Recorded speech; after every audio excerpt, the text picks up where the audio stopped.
দর্শক আমন্ত্রণ জানাচ্ছি রাতের দীপ্ত সংবাদে। আপনাদের সঙ্গে এই মুহূর্তে আছে আমি রুবায়েত হাসান। আর শুরুতেই থাকছে প্রধান খবরের শিরোনাম। ত্রয়োদশ জাতীয় সংসদ নির্বাচন 12 ফেব্রুয়ারি, একই দিন গণভোট, জাতির উদ্দেশ্যের ভাষণে সিইসি। আগামী 2026 সালের ফেব্রুয়ারি মাসের 12 তারিখ রোজ বৃহস্পতিবার 300 আসনে ত্রয়োদশ জাতীয় সংসদ সাধারণ নির্বাচন এবং একই সাথে জুলাই জাতীয় সনদ সংবিধান সংস্কার বাস্তবায়ন আদেশ 2025-এর উপর গণভোট অনুষ্ঠিত হবে। তফসিল ঘোষণায় খুশি সকল রাজনৈতিক দল, বিভিন্ন স্থানে আনন্দ মিছিল, লেভেল প্লেইং ফিল্ডের দাবি। রাজশাহীর তানোরে গর্তে পড়ে যাওয়া শিশু 32 ঘন্টায় উদ্ধার, হাসপাতালে নেয়ার পর মৃত ঘোষণা। টাকা চুরি নিয়ে কথা কাটাকাটির জেরে মা ও মেয়েকে হত্যা, গৃহকর্মী আয়েশাকে গ্রেপ্তারের পর পুলিশ।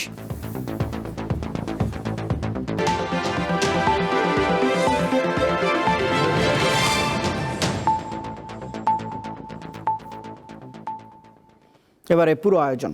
ত্রয়োদশ জাতীয় সংসদ নির্বাচন অনুষ্ঠিত হবে 2026 সালের 12 ফেব্রুয়ারি।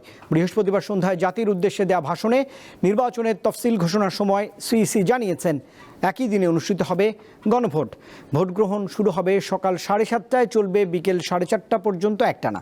নির্বাচন সংশ্লিষ্ট সবাইকে স্বচ্ছতা ও নিরপেক্ষতার সঙ্গে দায়িত্ব পালনের নির্দেশ দিয়ে তিনি প্রার্থী ও দলগুলোকে আচরণবিধি মেনে চলার আহ্বান জানিয়েছেন। তফসিল তথা নির্বাচন সংক্রান্ত সময়সূচি ঘোষণা করছে। সঠিক সময়ে তফসিল হওয়া কিংবা না হওয়া নিয়ে বিভিন্ন মহলের নানামুখী আলোচনার সমাপ্তি টেনে বৃহস্পতিবার সন্ধ্যায় জাতীয় সংসদ নির্বাচন ও গণভোটের তফসিল ঘোষণা করেন প্রধান নির্বাচন commissioner AMM Nasir Uddin. Vote আপনার শুধু নাগরিক অধিকারই নয়। এ উপলক্ষে জাতির উদ্দেশ্যে দেওয়া ভাষণে সিইসি বলেন, গণতান্ত্রিক ধারা ফিরিয়ে আনা, সংস্কার কাজ ও ইসির সক্ষমতা প্রমাণে এবারের নির্বাচন বেশ গুরুত্বপূর্ণ। কাঙ্ক্ষিত সংস্কার প্রশ্নে সিদ্ধান্তের নির্বাচন এটি। এবার জাতীয় সংসদ নির্বাচন ও গণভোট একই দিনে অনুষ্ঠিত হবে, যা একটি নতুন অভিজ্ঞতা। ঘোষিত তফসিল অনুযায়ী ভোট হবে আগামী 12 ফেব্রুয়ারি। মনোনয়নপত্র জমার শেষ দিন 29 ডিসেম্বর, বাছাই 30 ডিসেম্বর থেকে 4 জানুয়ারি। প্রার্থিতা প্রত্যাহারের শেষ তারিখ 20 জানুয়ারি এবং প্রতীক বরাদ্দ দেওয়া হবে 21 জানুয়ারি। এরপর 21 দিন প্রচারণার সুযোগ পাবেন প্রতিদ্বন্দ্বী প্রার্থীরা। ভোট গ্রহণ হবে 2026 সালের ফেব্রুয়ারি মাসের 12 তারিখ রোজ বৃহস্পতিবার। এবার প্রথমবারের মতো প্রবাসী বাংলাদেশি, নির্বাচনী দায়িত্বে থাকা কর্মকর্তা কর্মচারী ও আইনি হেফাজতে থাকা ভোটার এবং নিজ আসনের বাইরে থাকা সরকারি কর্মকর্তা কর্মচারীরা পোস্টাল ব্যালটে ভোট দেওয়ার সুযোগ পাচ্ছেন। যে কোনো ভয়ভীতি, প্রলোভন, প্রবঞ্চনা এবং সীমাবদ্ধতার ঊর্ধ্বে উঠে নিঃসংকোচে আপনাদের ভোটাধিকার প্রয়োগ করুন। নির্বাচন সুষ্ঠু ও গ্রহণযোগ্য করতে নির্বাচনী কর্মকর্তা, প্রতিদ্বন্দ্বী প্রার্থী ও আইনশৃঙ্খলা বাহিনী সহ সবার সহযোগিতা চান সিইসি। নির্বাচন কমিশন স্বচ্ছতা, নিরপেক্ষতা এবং দৃঢ়তার সাথে দায়িত্ব পালনে বদ্ধপরিকর। কমিশনের অংশ হিসাবে আপনারা নির্ভয়ে সততা ও নিরপেক্ষতার সাথে দায়িত্ব পালন করবেন। মনে রাখবেন, এ ব্যাপারে কোনো শিথিলতা বা গাফিলতি সহ্য করা হবে না। আগামীকাল থেকেই মনোনয়ন ফর্ম সংগ্রহ করতে পারবেন সম্ভাব্য প্রার্থীরা। সর্বশেষ জাতীয় সংসদ নির্বাচন অনুষ্ঠিত হয় 2024 সালের 7 জানুয়ারি। কিন্তু বিরোধী দলগুলোর ভোট বর্জনের মধ্য দিয়ে অনুষ্ঠিত সে নির্বাচন ছিল একতরফা ও সাজানো নির্বাচনের অভিযোগে বিতর্কিত। প্রশ্নবিদ্ধ ছিল একাদশ ও দশম সংসদ নির্বাচনও।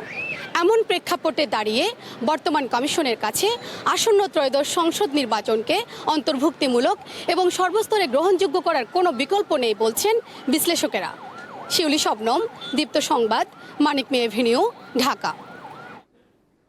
ত্রয়োদশ জাতীয় সংসদ নির্বাচন ও গণভোটের তফসিল ঘোষণাকে স্বাগত জানিয়েছেন সাধারণ মানুষ ও রাজনৈতিক দলগুলো। তারা বলছেন, এর মধ্য দিয়ে নির্বাচন নিয়ে সকল সংশয়ের অবসান হয়েছে। এখন বড় কাজ লেভেল প্লেইং ফিল্ড তৈরি করা।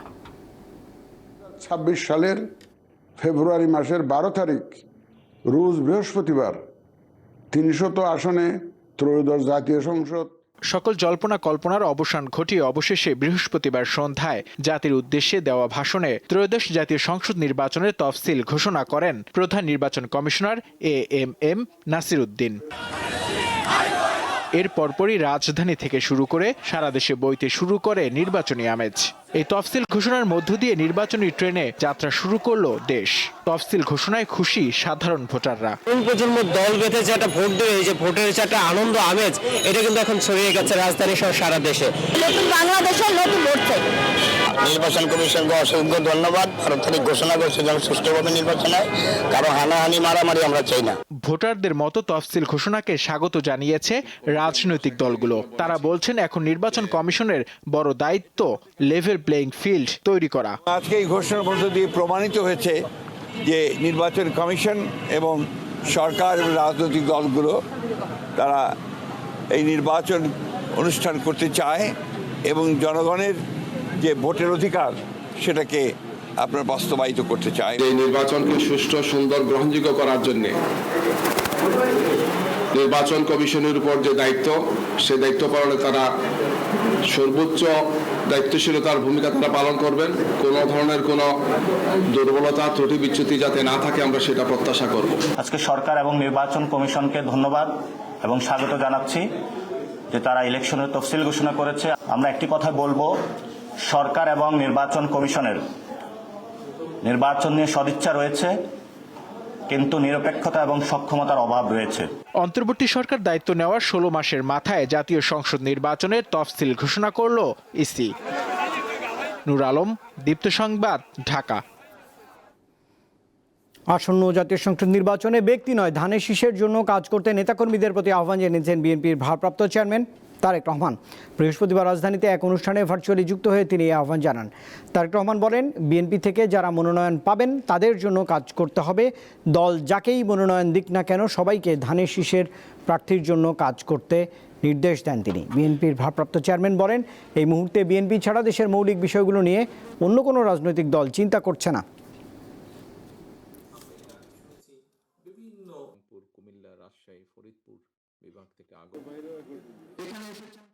নির্বাচনের বেশি সময় আর বাকি নেই। আপনারা গিয়ে যদি পরিকল্পনা করে দল যার হাতেই ধানের শীষ দিয়েছে না কেন, আপনি থাকবেন ধানের শীষের পক্ষে, আপনি থাকবেন ধানের শীষের সাথে, আপনি থাকবেন। প্রার্থী আসবে, প্রার্থী যাবে, প্রার্থী চেঞ্জ হবে, প্রার্থী পর্যায়ক্রমে যাবে, ধানের শীষ রয়ে যাবে, দল রয়ে যাবে, আদর্শ রয়ে যাবে, পরিকল্পনা রয়ে যাবে দলের। কাজে আপনি ধানের শীষের পক্ষে কাজ করবেন। প্রায় 32 ঘন্টার প্রচেষ্টায় উদ্ধার করা গেলেও শিশু সাদিদের পরিবারে হাসি ফোটাতে পারেননি ফায়ার সার্ভিসের কর্মীরা। কারণ শিশুটিকে উদ্ধারের পর হাসপাতালে নেওয়া হলে তাকে মৃত ঘোষণা করেন চিকিৎসকরা। এর মধ্যে দীর্ঘ অপেক্ষার অবসান হলেও মাত্র 2 বছরে জীবনের ইতি ঘটল কূপে পড়ে যাওয়া এই শিশুটির। এই ঘটনায় ওই এলাকায় শোকের ছায়া নেমে এসেছে। রাজশাহীর তানোর উপজেলার কোয়েলহাট পূর্বপাড়া গ্রামের একটি গভীর নলকূপের গর্তে পড়ে যায় 2 বছরের শিশু সাজিদ। বুধবার দুপুরে এমন ঘটনার পর এলাকাবাসী শিশুটিকে উদ্ধারের চেষ্টা চালান। তারা ব্যর্থ হওয়ার পর খবর দেয়া হয় ফায়ার সার্ভিসকে। পরে উদ্ধার কার্যক্রম শুরু করে ফায়ার সার্ভিস। পিছে ঘুরে তাকায় দেখছি আমার বাচ্চা নাই। পরে আমি বলছি আমার বাচ্চা মনে হয় পুকুরে পড়ে গেছে। আমি পরে হাঁটে আসা দেখছি না, বাচ্চা পুকুরে পড়েনি। গর্তের ভিতর থেকে আমাকে আম্মু আম্মু করে ডাকতে। প্রায় 32 ঘন্টা চলে ফায়ার সার্ভিসের অভিযান। এক পর্যায়ে কূপে ক্যামেরা নামিয়েও সন্ধান চালানো হয়। দীর্ঘ সময় পর অভিযানে উদ্ধার করা হয় শিশু সাজিদকে। রাত 9টার পর পরিত্যক্ত কূপ থেকে শিশুটিকে উদ্ধারের পর স্বাস্থ্য পরীক্ষার জন্য নেওয়া হয় হাসপাতালে। সেখানেই মৃত ঘোষণা করা হয় শিশু সাজিদকে। জানা গেছে 1 বছর আগে একটি গভীর নলকূপ স্থাপনের জন্য মাটি খনন করা হয়, কিন্তু পানি না পাওয়ায় নলকূপ খননের কাজ বন্ধ রাখা হয়। মায়ের সাথে ওই এলাকায় গিয়ে বুধবার নলকূপের গর্তে পড়ে যায় সাজিদ। আর এভাবেই শিশু সাজিদের জীবনের গল্পের অবসান হলো। সাদিয়া চৌধুরী, দীপ্ত, বার্তা কক্ষ। বিচার বিভাগকে রাজনৈতিক দলগুলোর প্রভাব মুক্ত রাখতে সুপ্রিম কোর্ট সচিবালয় ভূমিকা রাখবে বলে মন্তব্য করেছেন আইন উপদেষ্টা ডক্টর আসিফ নজরুল। আর আগামীতে যে নির্বাচিত সরকার আসবে তাদের কাছে আইনের শাসন বজায় থাকবে বলেও প্রত্যাশা করেছেন প্রধান বিচারপতি ডক্টর সৈয়দ রেফাত আহমেদ।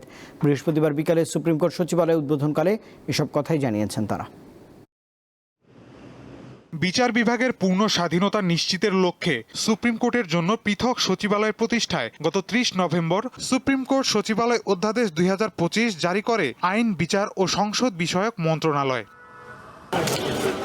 এই অধ্যাদেশ অনুযায়ী সুপ্রিম কোর্টের প্রশাসনিক ভবন 4-এ সচিবালয়টি উদ্বোধন করেন প্রধান বিচারপতি সৈয়দ রেফাত আহমেদ। এ সময় উপস্থিত ছিলেন আইন, বিচার ও সংসদ বিষয়ক উপদেষ্টা আসিফ নজরুল। এ সময় আইনের শাসন ও গণতন্ত্র বজায় রাখতে আগামীতে নির্বাচিত সরকারের প্রতি আহ্বান জানান প্রধান বিচারপতি।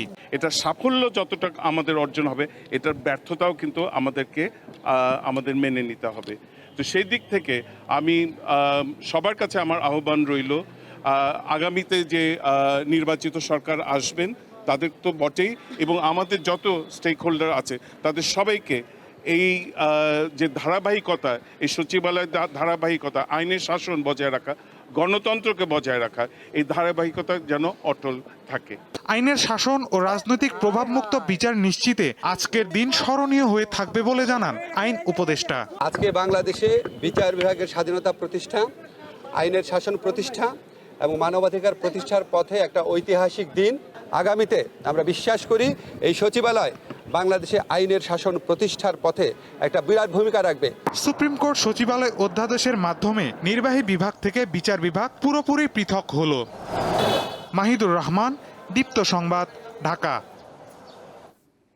টাকা চুরি নিয়ে কথা কাটাকাটি থেকে ক্ষিপ্ত হয়েই রাজধানীর মোহাম্মদপুরে মা ও মেয়েকে হত্যা করে গৃহকর্মী আয়েশা। পরে মোহাম্মদপুর থানায় আয়েশার বিরুদ্ধে দায়ের করা একটি জিডি এবং তথ্য প্রযুক্তির সহায়তায় তাকে গ্রেপ্তার করা হয়। বৃহস্পতিবার ডিএমপির মিডিয়া সেন্টারে ব্রিফিংয়ে এসব তথ্য জানিয়েছে পুলিশ। রাজধানীর মোহাম্মদপুরের শাহজাহান রোডে গত 8 ডিসেম্বর মা মেয়ে হত্যাকাণ্ড দেশজুড়ে আলোড়ন তৈরি করে। ওই বাসার সিসিটিভির ফুটেজে দেখা যায় ঘটনার দিন সকালে গৃহকর্মী আয়েশা বাসাটিতে ঢোকেন বোরকা পরে। 1.5 ঘন্টার কিছু সময় পর তিনি স্কুল ড্রেস পরে বাসা থেকে বের হয়ে যান। জোড়া হত্যার ঘটনায় গৃহকর্মী আয়েশাকে একমাত্র আসামি করে মোহাম্মদপুর থানায় হত্যা মামলা করেন নিহত লাইলা আফরোজের স্বামী। শুরুতে ছবি বা পরিচয়পত্র কিছুই ছিল না, শুধু নাম দিয়ে তদন্ত শুরু করে মোহাম্মদপুর থানা পুলিশ। এরপর চলতি বছরের জুলাই মাসে চুরির ঘটনায় আয়েশার নামে মোহাম্মদপুর থানার একটি অভিযোগ সামনে আসে। এরপর 10 ডিসেম্বর ঝালকাঠি থেকে গ্রেপ্তার করা হয় আয়েশা ও তার স্বামী রাব্বিকে। সংবাদ সম্মেলনে পুলিশ জানায় ওই বাসা থেকে 2000 টাকা চুরি নিয়ে আয়েশার সঙ্গে গৃহকর্মীর কথা কাটাকাটির এক পর্যায়ে এ হত্যাকাণ্ড ঘটে। চতুর্থ দিন কাজে আসার সময় আয়েশা বাসা থেকে একটি সুইচ গিয়ার চাকু নিয়ে আসে। ঘটনার দিন টাকা চুরি নিয়ে তাদের মধ্যে আবারও কথা কাটাকাটি হয় এবং ধস্তাধস্তির এক পর্যায়ে আয়েশা গৃহকর্ত্রী লাইলা আফরোজকে সুইচ গিয়ার দিয়ে এলোপাতাড়ি ছুরিকাঘাত করে। এ হত্যাকাণ্ডের পেছনে সংঘবদ্ধ কোনো চক্র রয়েছে কিনা তা খতিয়ে দেখছে পুলিশ। সে তার নিজের বোনের বাসাও চুরি করছে এর আগে। সে হ্যাবিচুয়ালি এই চুরি করে অভ্যস্ত। এইটা আমরা রিমান্ডে আনলে আরো হয়তো ডিটেইলসটা পাবো যে আসলে সেই জড়িত নাকি এটার পিছনে সিন্ডিকেট আছে, কোনো উদ্দেশ্য আছে কিনা। অভিযুক্তদের গ্রেপ্তারের খবর পেয়ে ডিএমপিতে আসেন নিহত লাইলার ভাই। সর্বোচ্চ শাস্তি দাবি করেন তিনি। আমরা এটার সর্বোচ্চ বিচার, দুইজনেরই ফাঁসি চাই, জামা এবং বোর। কারণ দুইটা নিরীহ নিষ্পাপ নিরপরাধ প্রাণকে তারা বিনা কারণে বিনা দোষে মেরে ফেলল। আমার বোন আর ভাগ্নিকে আমরা পাবো না, কিন্তু এরকম জানে কেউ এতিম না হয়, মা হারা না হয়, সন্তান হারা না হয়। মা ও মেয়েকে হত্যার ঘটনায় করা মামলায় গ্রেপ্তার গৃহকর্মী আয়েশার 6 দিন এবং তার স্বামী রাব্বির 3 দিনের রিমান্ড মঞ্জুর করেছে আদালত। দিলশাদানি, দীপ্ত সংবাদ, ঢাকা। রাজধানীর তেজগাঁও কলেজ ছাত্রাবাসে দুপক্ষের সংঘর্ষে সাকিবুল হাসান রানা নামের এক শিক্ষার্থীর মৃত্যুর ঘটনার বিচার দাবিতে ফার্ম গেটে 2 ঘন্টা সড়ক অবরোধ করেছেন শিক্ষার্থীরা। বৃহস্পতিবার সকাল 10:30টার দিকে ফার্মগেট মোড় অবরোধ করেন শিক্ষার্থীরা। এতে আশপাশের সড়ক দিয়ে যানবাহন চলাচল বন্ধ হয়ে যায়। পুলিশ ও কলেজ শিক্ষকরা বোঝানোর পর বেলা 12:30টার দিকে আন্দোলনকারীরা সড়ক ছেড়ে যান।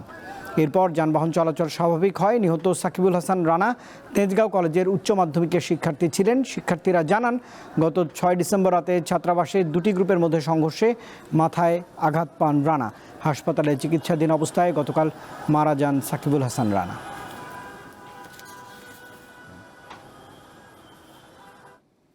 রাজধানীর চীন মৈত্রী সম্মেলন কেন্দ্রে উদ্বোধন হয়েছে বাংলাদেশ আর্ক সামিট 2025। বাংলাদেশ স্থপতি ইনস্টিটিউট আয়োজিত 3 দিনের এই সামিটে অংশ নিচ্ছেন দেশ বিদেশের স্থপতি, গবেষক, শিক্ষার্থী ও নীতি নির্ধারকরা।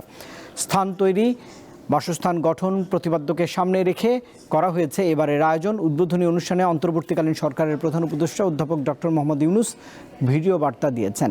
অনুষ্ঠানে প্রধান অতিথি ছিলেন শিক্ষা উপদেষ্টা অধ্যাপক সিআর আবরার ও বিশেষ অতিথি হিসেবে ছিলেন পররাষ্ট্র সচিব আসাদ আলম সিয়াম। সামিট চলবে আগামী 13 ডিসেম্বর পর্যন্ত।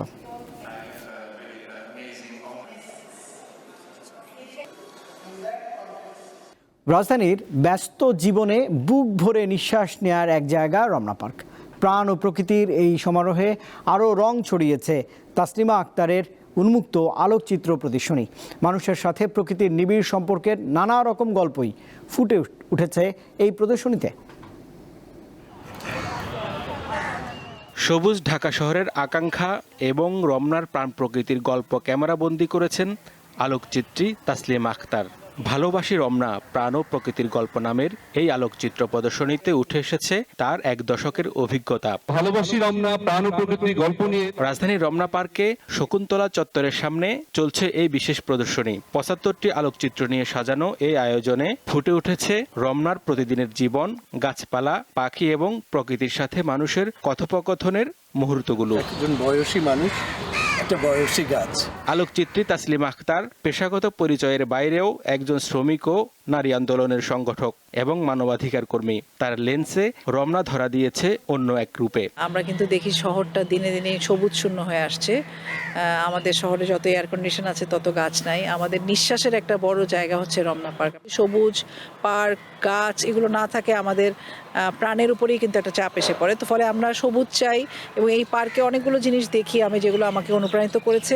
আলোকচিত্রীর এই উদ্যোগকে স্বাগত জানিয়েছেন প্রদর্শনীতে আসা গুণীজনেরা। সে তার মতো করে কাজ করে যায় এবং এটাকে আমি শ্রদ্ধা করি। আমি নিজে একজন বাউল মানুষ, আমি খুব শ্রদ্ধা করি। মাটির মানুষ যদি কেউ থাকে বা এইভাবে নিভৃতে যারা কাজ করে যায়, আমি লিমার এই সব কাজ সবকিছু আমাকে চমৎকৃত করে। প্রকৃতি নিয়ে কাজ করা মানে মানুষের জন্য একটা বড় কাজ করা, কারণ প্রকৃতি না থাকলে মানুষ থাকবে না। আপনি তার অধিকার নিয়ে কাজ করছেন, কিসের অধিকার? তার বেতনের অধিকার, তার খাবার অধিকার। বাট প্রকৃতি না থাকলে খাবারই থাকবে না, তার বেতন তো পরে আসবে। কাজে এই একটা কাজ কিন্তু বড় কাজ। ইট পাথরের এই ব্যস্ত নগরীতে এক চিলতে সবুজ কতটা প্রয়োজন এই প্রদর্শনী তার জানান দিচ্ছে বলেও মনে করেন অনেকে। সবাই সোচ্চার হয়ে এবং সবাই যদি এগিয়ে আসে, আমার মনে হয় যে আমাদের এই প্রকৃতিকে টিকায় রাখা সম্ভব এবং আমাদের বাংলাদেশটা অনেক সুন্দর। আমি যেহেতু রানা প্লাজার সদস্য, সেখান থেকে ওনাকে চিনে এসেছি। সে ভবন ধসের ভিতরে যে ছবিটা উঠাইছে, অনেক একটা মানে কষ্টের জায়গা থেকেও ভালো লাগে যে ছবিটা সে উঠাতে পেরেছে এবং সেই ছবিটা লিমাপা অনেক পুরস্কার প্রাপ্ত হয়েছে। 3 দিন ব্যাপী এই প্রদর্শনী চলবে 12 ডিসেম্বর পর্যন্ত। প্রতিদিন সকাল 8টা থেকে 11টা পর্যন্ত ছবি দেখার সুযোগ থাকবে দর্শকদের। রমনা পার্কের এই সবুজ চত্বরে তাসলিমা আক্তারের ক্যামেরা আমাদের এক ভিন্ন জগতে নিয়ে এসেছে।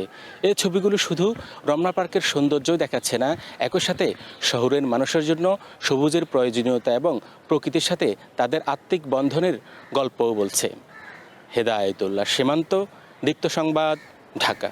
এবার আন্তর্জাতিক প্রসঙ্গ। মিয়ানমারের একটি হাসপাতালে জান্তা বাহিনীর বিমান হামলায় অন্তত 31 জন নিহত হয়েছে। হামলায় আহত হয়েছে কমপক্ষে 68 জন। স্থানীয় সময় বুধবার রাখাইন রাজ্যের মাউ ইক জেনারেল হাসপাতালে এই হামলা পরিচালনা করা হয়েছে। আহতদের মধ্যে অনেকের অবস্থায় আশঙ্কাজনক। এই অবস্থায় মৃতের সংখ্যা আরও বাড়তে পারে বলে জানিয়েছে প্রশাসন। আগামী 28 ডিসেম্বর মিয়ানমারে সাধারণ নির্বাচনের ভোট হবার কথা রয়েছে। তার আগে বিদ্রোহীদের নিয়ন্ত্রণে থাকা অঞ্চল পুনর্দখলের জন্য ব্যাপক অভিযান চালাচ্ছে সামরিক জান্তা। এই হামলার বিষয়ে তাৎক্ষণিকভাবে কোনো মন্তব্য করেনি জান্তা সরকার। এবারে খেলার খবর জানাচ্ছি। ইতিহাস গড়ার সাফল্য নিয়ে বৃহস্পতিবার ঢাকায় ফিরেছে বাংলাদেশ অনূর্ধ্ব 21 হকি দল। টুর্নামেন্টের সর্বোচ্চ গোলদাতা স্ট্রাইকার আমিরুল ইসলামকে নিয়ে উচ্ছ্বাসের কমতি ছিল না ফেডারেশনের কর্মকর্তাদের। তবে আমিরুলের চাওয়া নীল টার্ফে যেন লিগটা নিয়মিত হয়, কিন্তু ফেডারেশনের কর্তাদের বক্তব্যে স্পষ্ট হয়নি কবে থেকে এই লিগ শুরু হবে।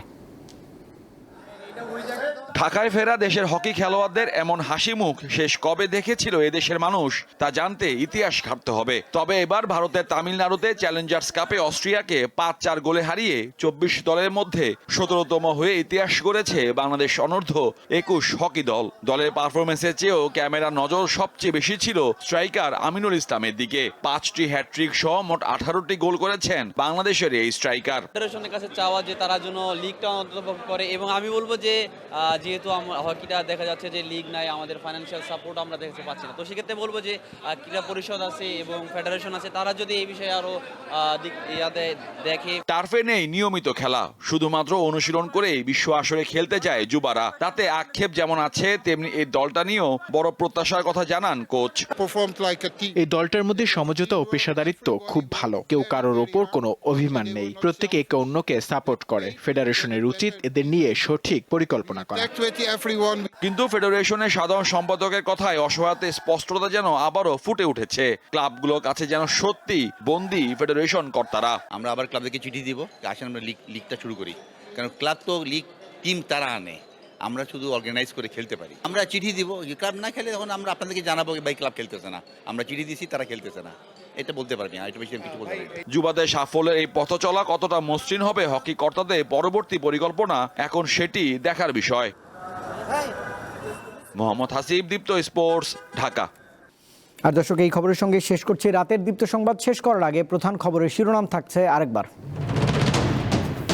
ত্রয়োদশ জাতীয় সংসদ নির্বাচন 12 ফেব্রুয়ারি, একই দিন গণভোট। জাতির উদ্দেশ্যে ভাষণে সিইসি। তফসিল ঘোষণায় খুশি সকল রাজনৈতিক দল, বিভিন্ন স্থানে আনন্দ মিছিল। লেভেল প্লেইং ফিল্ডের দাবি। রাজশাহীর তানোরে গর্তে পড়ে যাওয়া শিশু 32 ঘন্টায় উদ্ধার, হাসপাতালে নেয়ার পর মৃত ঘোষণা। টাকা চুরি নিয়ে কথা কাটাকাটির জেরে মা ও মেয়েকে হত্যা, গৃহকর্মী আয়েশাকে গ্রেপ্তারের পর পুলিশ।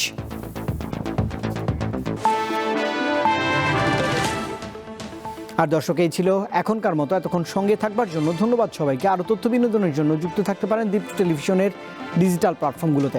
শুভরাত্রি।